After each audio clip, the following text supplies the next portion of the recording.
This portion is brought to you by ACS Manufacturing Corporation, ISO certified, maker of world-class quality Pride detergent.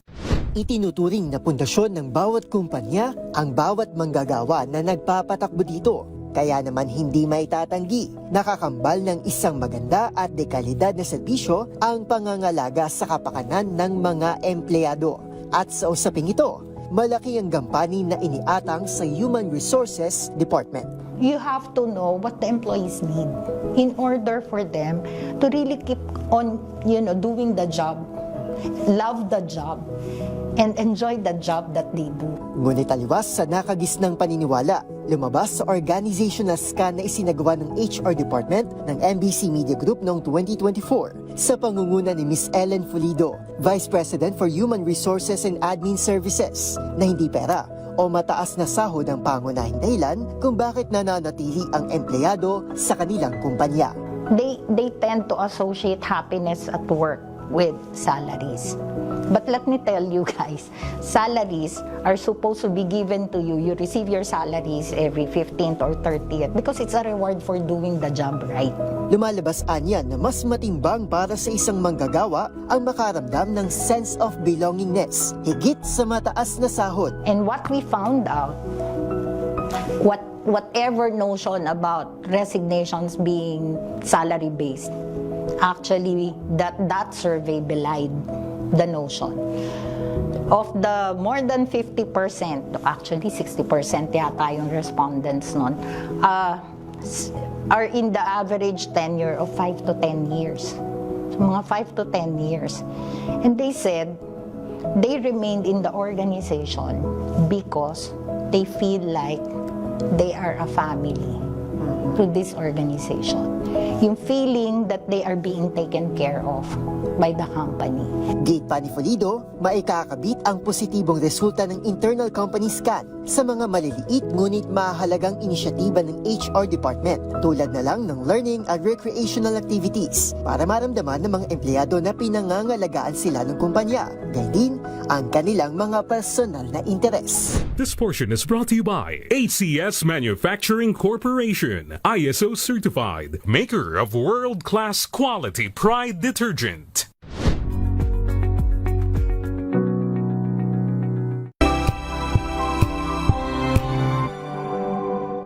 Hello, Washi! Laundry day na naman! Yay! Anong meron? Mancha ng chocolate, putik, may libag pa! Kaya natin yan! With Pride Washing Machine Detergent, may triple stain-away formula. Tanggal ang makapit, madikit, at malupit na dumit mancha. Kaya easy-easy ang labada. Mula noon hanggang ngayon! All you need is pride. All you need is pride. ACS. Maulan man, no worries na amoy kulong ang damit. Charm Fab Con. Pangong kumakabloom. Tanggal amoy kulong sa bango ng charm. Kaya gamit ko, Charm Fab Con with Bloom Fresh technology. Kills 99.9% of kulob-causing bacteria. May aroma burst pa of thousands of flowers and berries. Ang sampay sa loob, no amoy kulob. Pangong kumakabloom sa charm. Charm Fab Con. ACS. Sa lahat ng bagay, simula pa lang, siguraduhing max protection na. Kasi pag kulang ang proteksyon, baka madaling masira. Sa ngipin, dapat may max protection din. Max Alaga ng Unique Toothpaste. With Max Protect Formula, helps stop cavities before they start, while keeping breath fresh. Try Unique Maximum Fluoride Protection. Para Max Alaga, Max Protektado. ACS.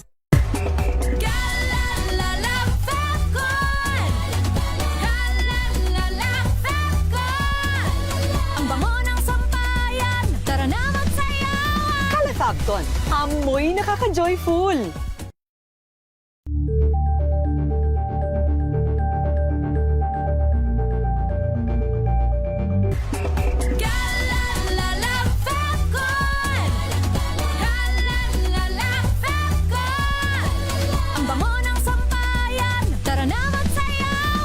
Fabcon, amoy nakaka-joyful!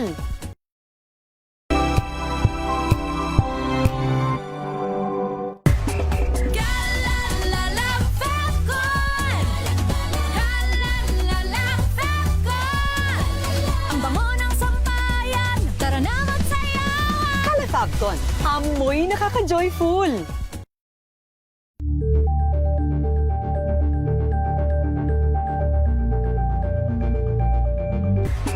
Kalalala Falcon! Kalalala Falcon! Ang bango ng sampayan, tara na magsayawan! Kala Falcon. Amoy nakaka-joyful!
Curious ka ba sa maraming bagay?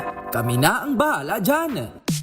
Aalamin, tutuklasin at bibigyang linaw namin ang mga katanungang bumabagabag sa inyong isipan.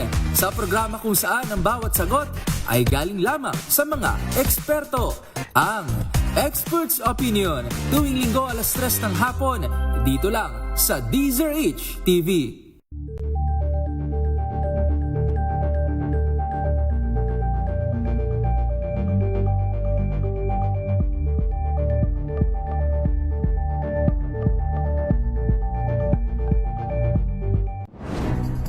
Good vibes ang hanap mo? Dito ka na sa sigurado! Mula sa mga istoryang nagbibigay ng inspirasyon hanggang sa mga kwentong may dalang solusyon. Mga balitang pampagaan, pakiramdam at pampaganda ng araw. Hindi lang basta good news, kundi the better news. Mula Lunes hanggang Biyernes, 1:00 ng tanghali sa DZRH TV.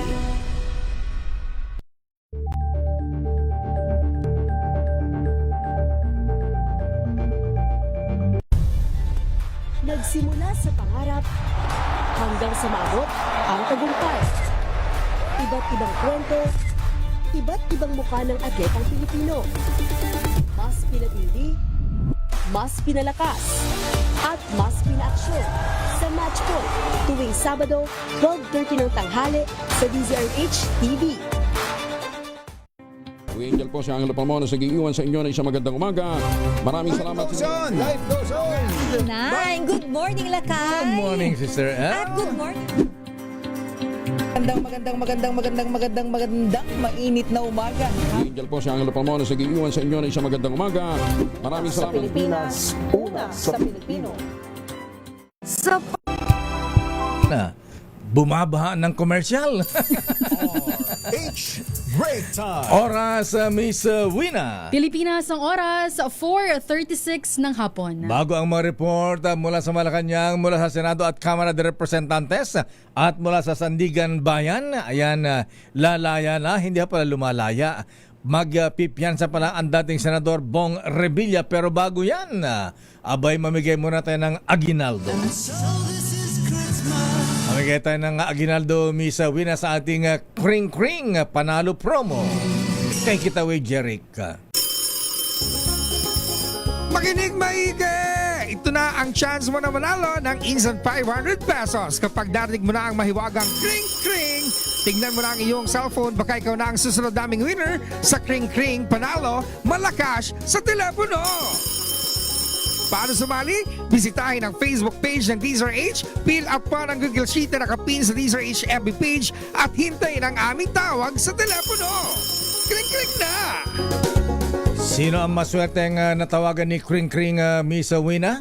Magandang hapon, Ma'am Belinda Soliven ng Las Piñas City. Oh, taga Villar City. Magandang hapon, Ma'am. Magandang hapon po.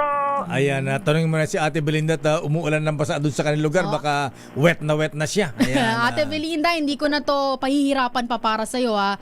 Isang tanong lang po, Nanay Belinda, para po manalo kayo ng 500 pesos. Ano po ba ang kauna-unahang radyo sa Pilipinas? Number 1 kay Ate Belinda at number 1 sa Las Piñas City na inyong pinapakinggan. Walang iba kundi ang DZRS. Ang galing-galing pa ni Ate Belinda. Buong-buo. Congratulations Ate Belinda Sullivan ng Villar City.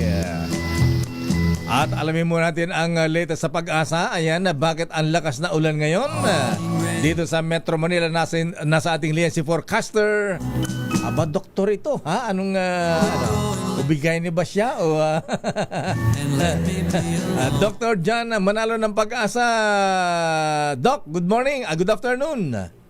Good afternoon po, Lakay Dio and Ma'am Wina. At syempre, ganun din sa ating mga taga-subaybay. Meron pong thunderstorm advisory na nilabas kanina ang Pag-asa around 1:35. At naranasan na po natin yung mga pagulan a few minutes or minutes to hour ago. At ngayon po, yung it was followed by 3:40 p.m. na thunderstorm advisory natin stating that yung mga pagulan ay nakaka-apekto sa Metro Manila at some portions of Batangas, Laguna, Cavite, Nueva Ecija, Pampanga at Bulacan. Ito po ay well-organized na thunderstorm, kaya naman po kung mapapansin natin may kalakasan po yung mga pagulan na ito. And ang good news po dito ay may nakita po tayo na mga pagulan malapit dito sa Angat Dam. Hopefully ay makatulong din po ito. Anyway, moving on po dun sa minomonitor natin na low pressure area. Update po sa lokasyon nito. Papalapit pa po ito ng papalapit. Although may kalayuan pa, nasa 965 kilometers po ito east ng southeastern Luzon. Kumikilos po ito pakanluran sa bilis na 35 kilometers per hour. Ito po ay naka-low chance, ibig sabihin ay merong potential na maging bagyo pero mababa lang po yung chance na to. At ang naapektuhan po nito sa kasalukuyan ay yung Visayas, Mindanao, Bicol Region, Quezon, Laguna, and Marinduque. Ibig sabihin may mga kaulapan po na posibleng magdulot ng mga pag-ulan sa mga binanggit natin na lugar. Dito sa Metro Manila at sa natitirang bahagi ng ating bansa ay partly cloudy to cloudy skies. Ibig sabihin ay less clouds, mababa yung chance ng mga pag-ulan except kung may mga thunderstorm activity katulad nung naranasan natin kanina. And yan po yung ating update mula dito sa Pag-asa. Diyan yung pag-ulan kanina, mararanasan pa ba mamayang gabi? Posible po na mas mababa na po yung chance na maranasan natin ito mamayang gabi, pero nandun pa rin yung chance. So, by the way, gusto ko rin po na idagdag, we are still expecting mga pag-ulan o yung dala ng thunderstorm dito sa mga probinsya ng Rizal, Zambales, portion ng Batangas, Quezon, Laguna, Cavite, Bulacan, Nueva Ecija, Bataan, Tarlac at Pampanga. Wala na po yung Metro Manila, so expecting hoping na wala na pong mga pag-ulan mamaya. Hanggang kailan ito mga pag-ulan?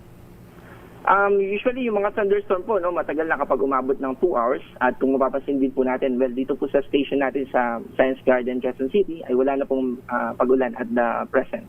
Lakay, isang tanong lang. Dr. John, kamusta po ang kalagayan po ng ating panahon lalo na bukas at sa Sunday? Kasi syempre may mga kababayan tayong walang pasok ngayong weekend. Opo, dito sa Metro Manila at majority o yung most areas dito sa Luzon except dito sa Bicol Region, kasama yung probinsya ng Masbate, ay makakaranas po tayo ng fair weather.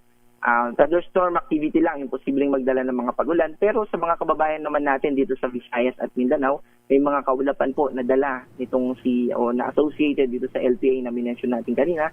Kaya may mga tsansa po, mas mataas yung tsansa ng mga pagulan po dito sa Visayas at Mindanao. Kung maging ganap na bagyo itong sama ng panahon, LPA Dr. John Manalo, ano nga ba? Anong magiging pangalan? Luis nga ba?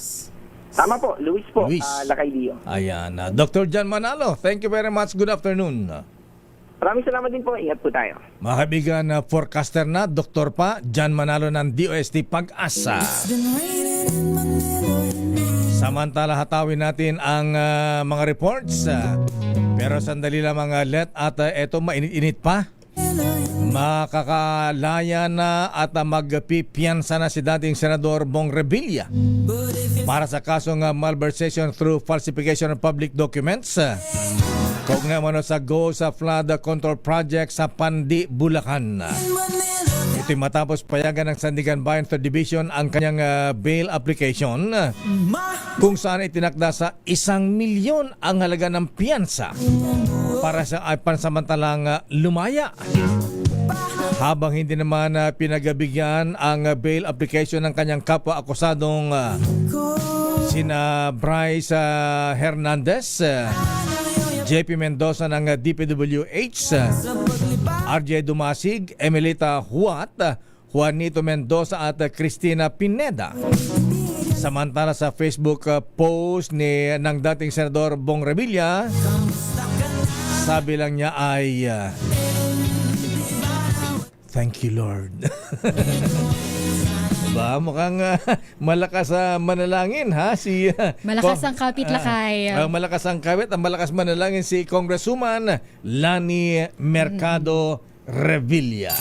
RH Break Time. Hatawin natin ang mga report na Miss Wina. Coconut Palace ininspeksyon ni First Lady Liza Marcos bilang paghahanda para sa 49th ASEAN Summit. Ang buong detalye sa report ni RH14, Leth Narciso. Miss Leth?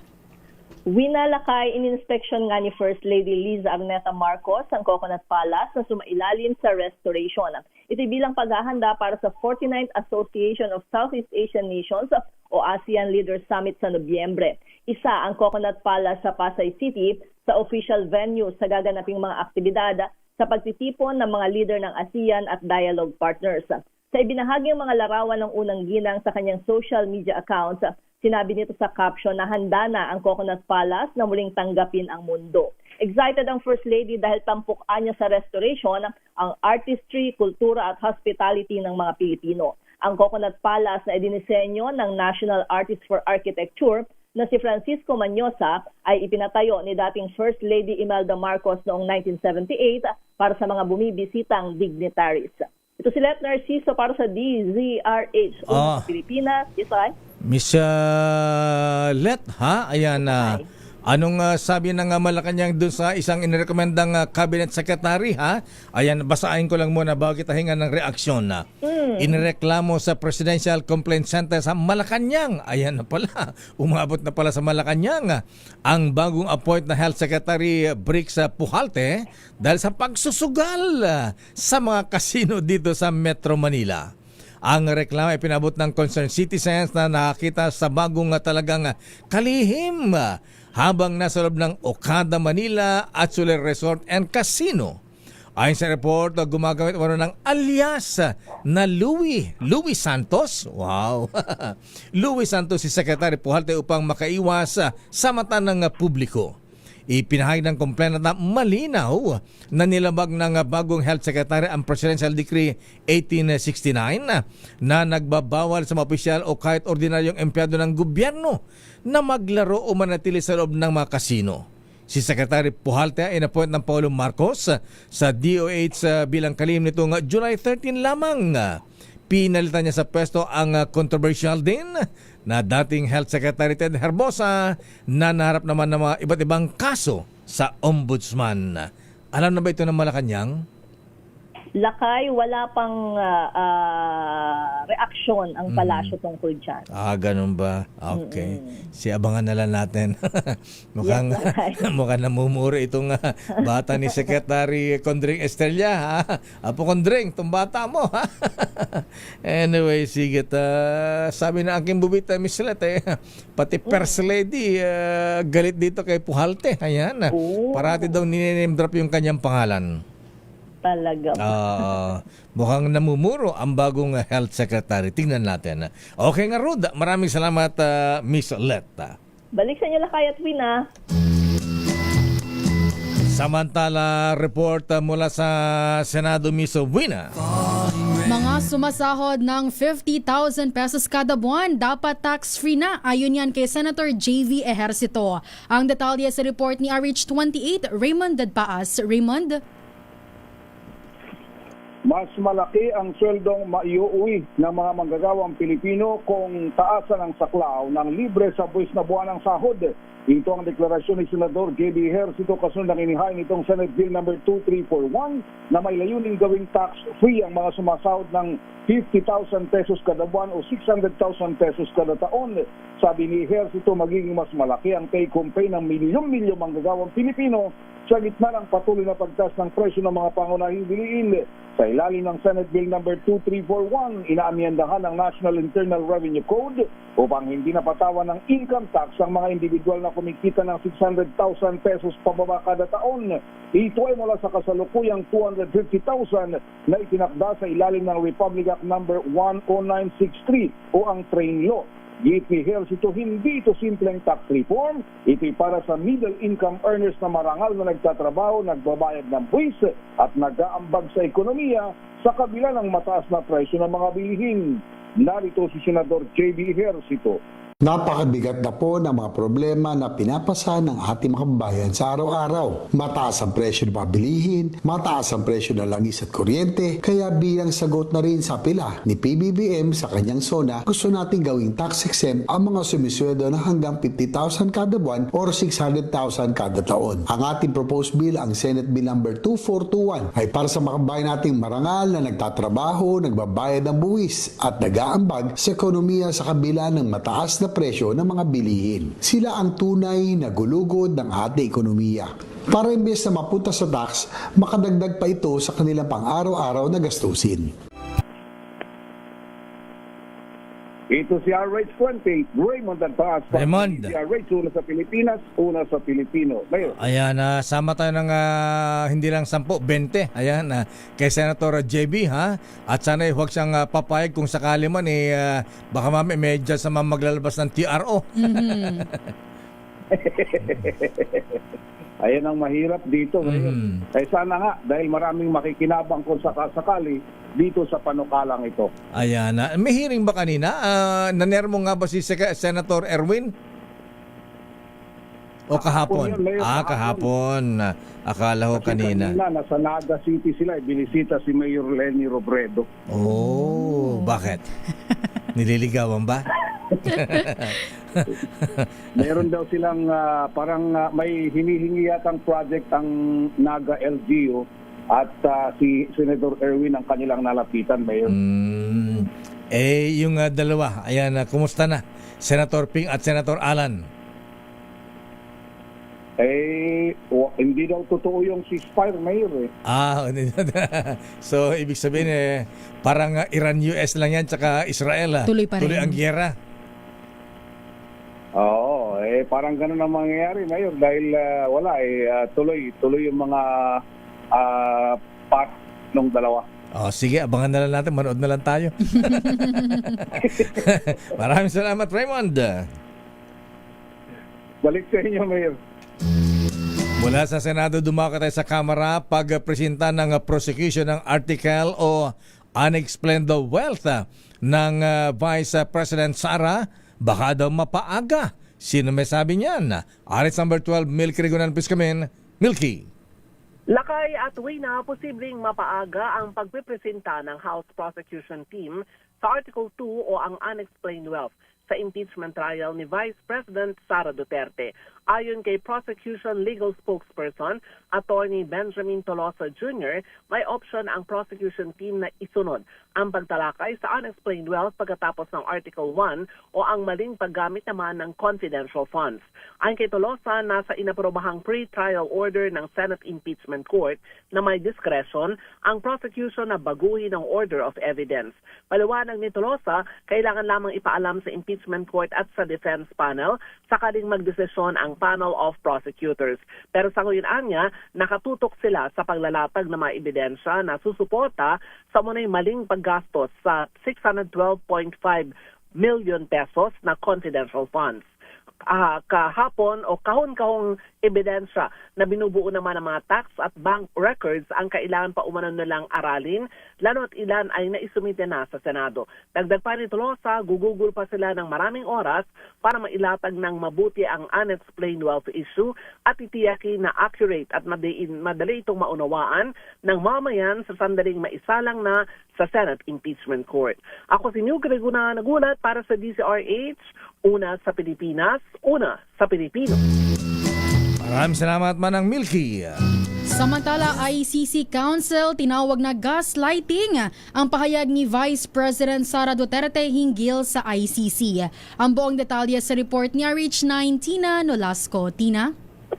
Wina, maituturing umanong gaslighting ang naging pahayag ni Vice President Sara Duterte kung saan tinawag nitong tuta ang International Criminal Court o ICC ng administrasyon ni Pangulong Bongbong Marcos at ni dating Senador Antonio Trillanes IV.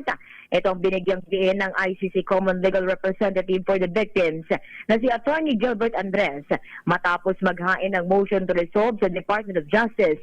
Ngayong araw, kaugnay naman ito sa panawagan ng mga biktima ng war crimes sa Myanmar kung saan isa siya sa abogado. Ayon kay Andres, hindi umano nakikialam sa politika ang Pilipinas o ng Pilipinas ang ICC, kundi nakatuon lamang sa paghahanap ng hustisya, katotohanan at pananagutan kaugnay ng investigasyon sa gera kontra droga. Pagpapakita din anya ang nasabing pahayag ng pangalawang Pangulo ng kawalan nito ng paggalang sa mga institusyong nagsusulong ng pananagutan.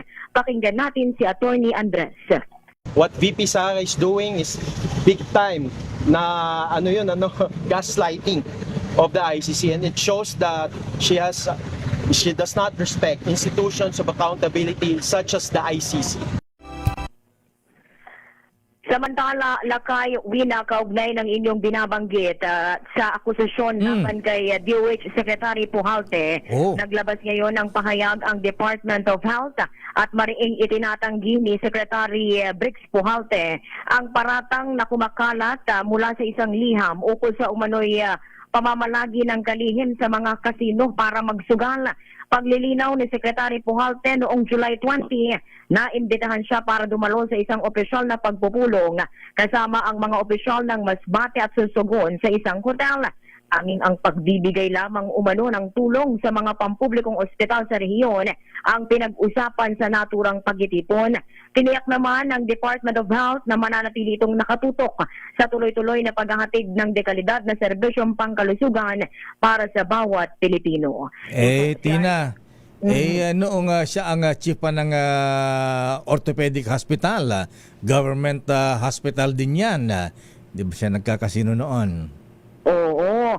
Yan yung batay nga doon na Lakay sa dokumento ay yung mga record na umano'y hindi lamang sa Okada kundi sa Soler din daw umano nagsusugal itong si Secretary Pujalte, pero yan ay kanyang itinatanggi dito sa pinakabagong pahayag na inilabas ng kalihim. Abangan na lang natin kung may maglalabas ng picture mula sa Okada, Soler o kaya Resorts World. Ayan. Correct. Dapat may ebidensya. At saka yung gumagamit daw ng fake ID, alias. Oo. Ayan. Oo. Okay, Lakay at Wina, back to you. Maraming salamat, Manila Gal, Tina Nolasco.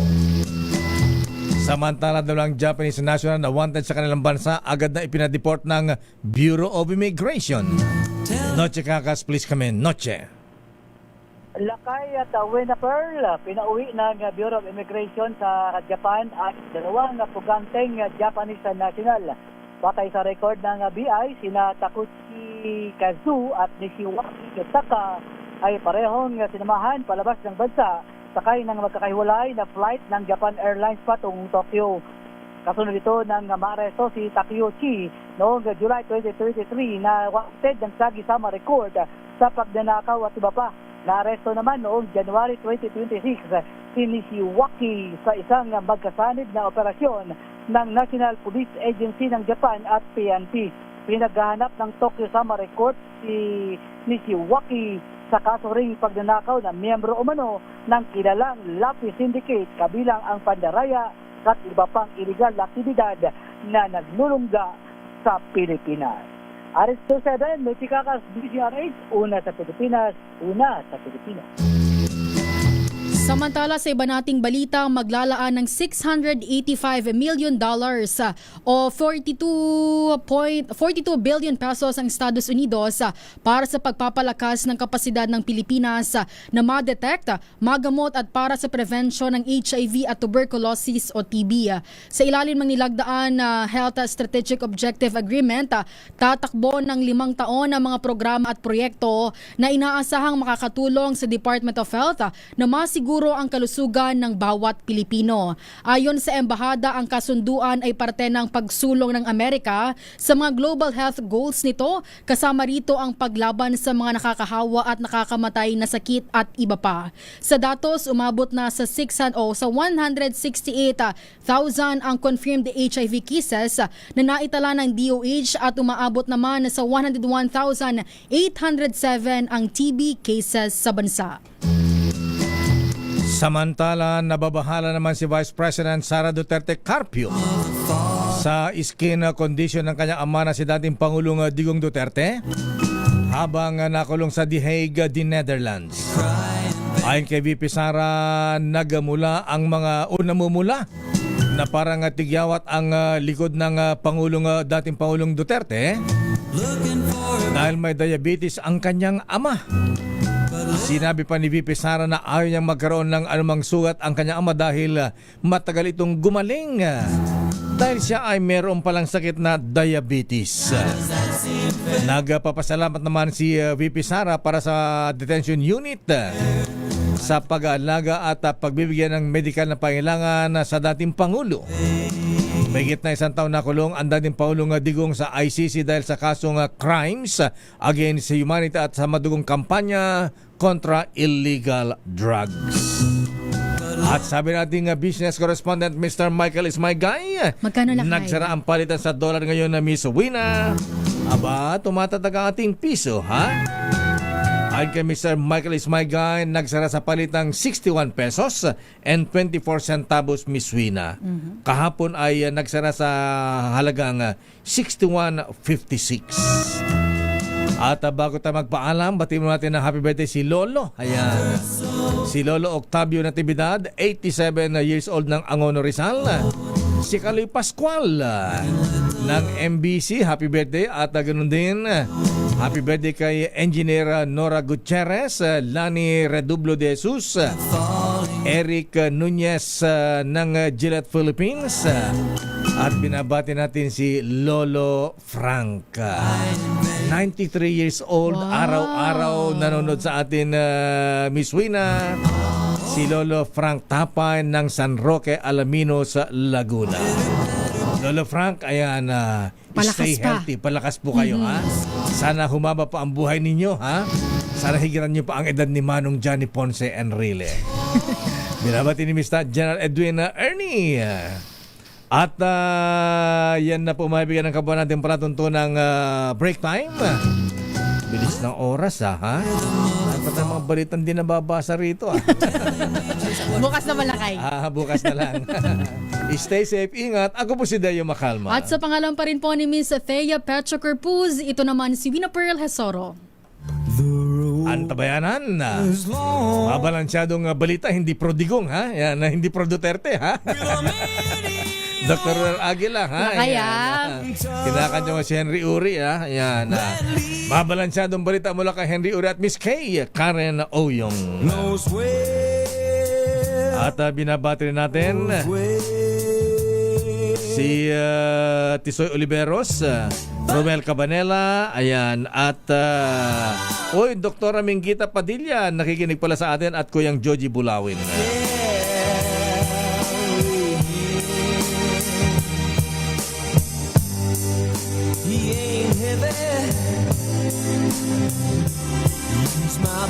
Oras, 1 minuto makalipas ang alas 5. This time check is brought to you by ACS.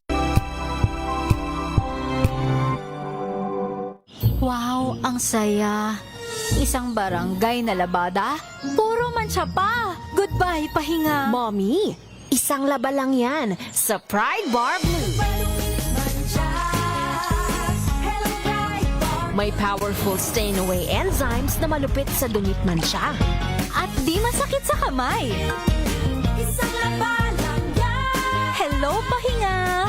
Hello, Pride Barbell. ACS. Tanggaling-galing mo. Smart dishwashing paste ko. Pritong ulam na masebo.